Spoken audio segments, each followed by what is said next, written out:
Alexandre a 26 ans. Lui qui respire avec les poumons d'un autre ne prend jamais le temps de souffler. Il court, il voyage, il navigue. La mucoviscidose aurait pu être un handicap, il en a fait une force. Sa vie est devenue un immense défi, presque un roman.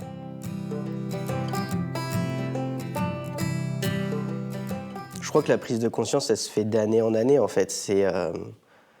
C'est de se dire pourquoi moi je vais plus souvent à l'hôpital que mes camarades, ou pourquoi moi je dois prendre des médicaments, pourquoi moi je dois faire des séances de kiné alors que mes copains de primaire, eux, n'ont pas à faire tout ça.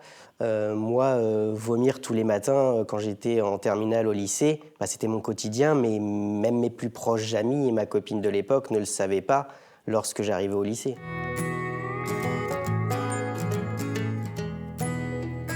Le premier événement où je prends réellement conscience, on va dire, de la gravité de la maladie, c'est au décès de Grégory LeMarchal. La vie n'est qu'une course perdue, mon âme est libre. C'est de me dire que malgré le fait qu'il soit connu, qu'il ait un talent, il meurt jeune. Donc est-ce que moi je vais vivre la même chose que lui? Je ne sais pas encore.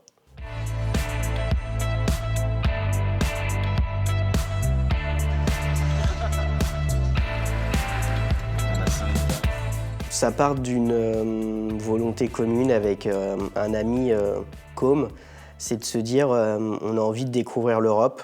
Et donc là, c'est parti, en 3 mois, on monte ce projet-là. Là, vous lui avez dit quoi à votre fiston avant le départ? Toujours d'être prudent, de prendre ses médicaments, ce qui n'est certainement pas toujours le cas. Et donc, on veut sensibiliser à la mucoviscidose et montrer que c'est pas parce qu'on est atteint de cette maladie qu'on peut pas voyager, qu'on peut pas profiter entre amis. Et j'ai toujours eu cette volonté-là de montrer que oui, j'étais différent, mais ça ne m'empêchait en rien de faire quelque chose. Et donc, ce petit projet, parce que maintenant, avec du recul, c'était pas grand-chose. C'est un petit projet, c'est un tour d'Europe. Mais à ce moment-là, c'était quelque chose d'extraordinaire.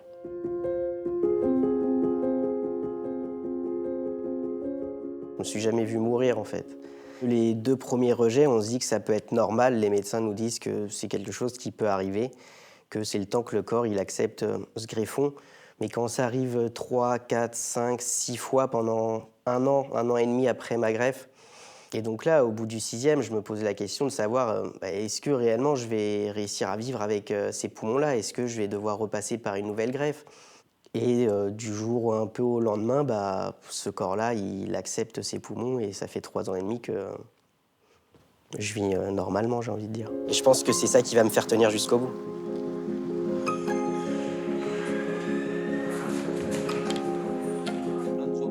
Est-ce que depuis que tu es greffé, tu as le sentiment de vivre pour 2? Moi, je pense que c'est une réelle responsabilité de vivre pour cette personne. Cette personne, elle n'a pas eu la chance de vivre, de pas vivre de moments avec sa famille, de voyager. Et donc, pour moi, c'est juste normal de vivre. Et donc, moi, des projets, j'en ai à revendre pour 2. Et donc, voilà, il y a une part de moi, je le fais aussi pour cette personne-là qui m'a fait don de ses poumons. Quand on me propose de reconstruire ce projet-là de Tour de l'Atlantique, je dis oui tout de suite, c'est ça qui va me faire vivre, c'est ça qui va me faire tenir. Alpha Hotel Oscar Yankee. J'ai le plaisir de vous annoncer notre départ pour un Tour de l'Atlantique à la voile. Je sais pas s'il y a une coïncidence, mais depuis que j'ai mis les pieds sur ce bateau en 2019, j'ai jamais vécu de période de rejet.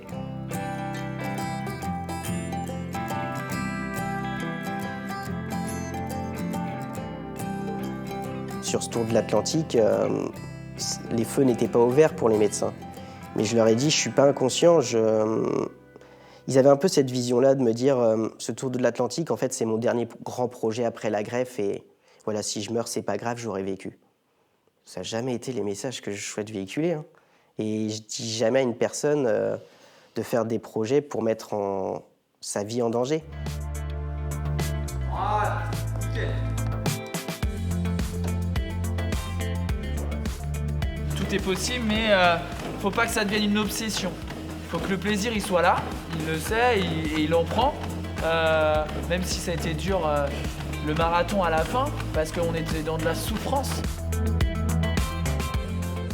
Ce marathon, quand j'ai vu que ça tombait lors de la journée mondiale du don d'organes, que le chirurgien qui m'a sauvé la vie avec son équipe il y a 4 ans et demi me dit voilà, je vais participer à ce marathon avec toi parce que tu m'as donné envie. Ça fait partie de sa nature là, de se lancer des défis et qui au départ amène les médecins à être un peu réticents et puis finalement c'est une découverte et montre que tout est possible. Quand je reçois des messages de personnes atteintes de la mucoviscidose ou des parents avec des enfants qui sont atteints de la mucoviscidose et qui me remercient pour ce que je fais, bah, je me dis que mes projets ils sont tout réussis. Les projets font la lumière sur moi, mais la famille que j'ai autour de moi, sans mon frère, sans ma sœur, sans mon père et sans mon beau-frère, parce que mon beau-frère, c'est notre famille, je ne serais pas là aujourd'hui.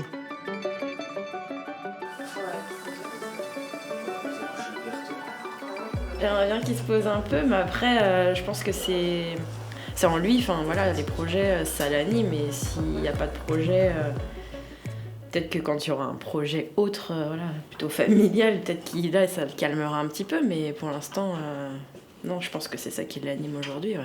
Ouais, il est toujours à fond. C'est ça. Je pense que c'est une manière de se dire que, je sais pas, qu'il est en vie, qu'il est vivant, que ça vit autour de lui, quoi. Je te demande une chose, s'il te plaît. Restons ensemble pour l'éternité. Ne me lâche pas. J'ai besoin de toi. Je te fais la promesse de vivre pour deux.